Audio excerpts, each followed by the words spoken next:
Describe God. Describe? Describe God. Describe what? Describe God. I didn't get you. Brahma. Describe God? Oh. Describe God.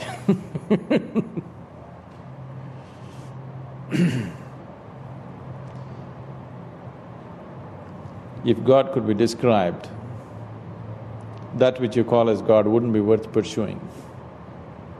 Describe God, you can't. It is a ludicrous question.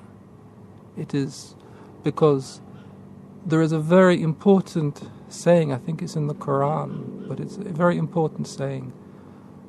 No one knows God but God. If you agree that God is the ultimate,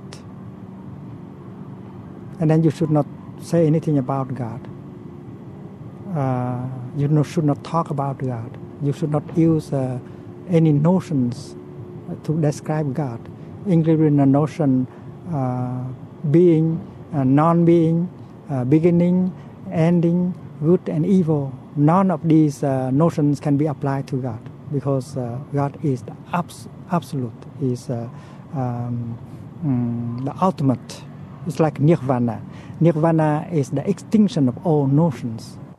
In other words, God is so big, so immense, so wonderful, so marvelous, so close to us, the source of our being, the giver of all gifts, that we can't possibly form a concept of him. We can only accept him, accept the mystery of this presence, and to contact him through gratitude and love, which admittedly is not going to heaven, but at least it's a crack in the mystery that we begin to perceive that somehow everything that happens is manifesting the goodness of God, all appearances to the contrary notwithstanding.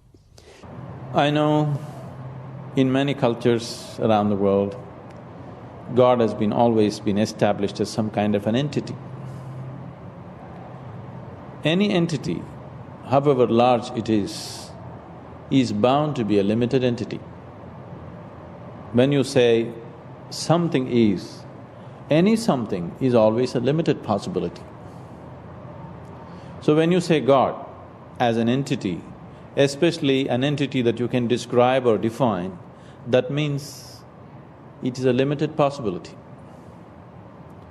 If it's a limited possibility, it's just like you. One more thing. So you want to meet that or not, it's up to you.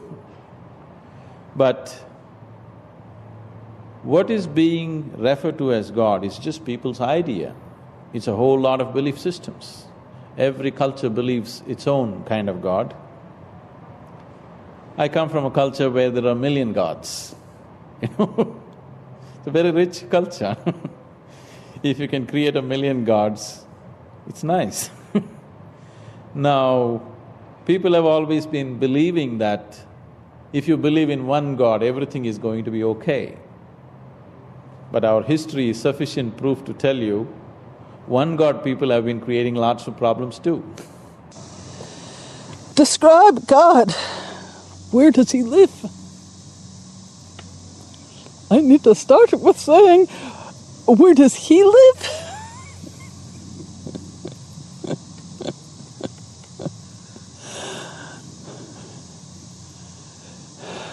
Everywhere.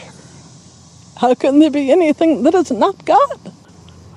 Us, with our limited mind capacity, with our limited… we cannot know God. God is… the Sufis say God is beyond even our idea of the beyond. And where can God be found? God can be found everywhere, because one should never limit God. To describe God, God can't be described. I like the Buddhist teaching. The Buddha talks about that which we call the unconditioned. He says to a group of monks, there is an unborn, undying, unchanging, uncreated. We can't say what God is, to label anything and say it's this, limits it to this. But when we talk about it in terms of the unchanging, the uncreated, that which is, whatever definition we can give that's no definition, loose, then we come to God. The greatest description of God is probably in Exodus, in which Moses asked God, if you recall your Bible studies, asked God, well, who shall I say sent me to Pharaoh to deliver Israel from the power of Egypt and its oppression? And the voice replied, tell them that I am sent you. And so the definition that God gave of himself is simply isness. I am without any limit whatsoever. Am meaning amness, isness. And so everything that is of his very nature has to be in relation to that which is without limit or any kind of limitation.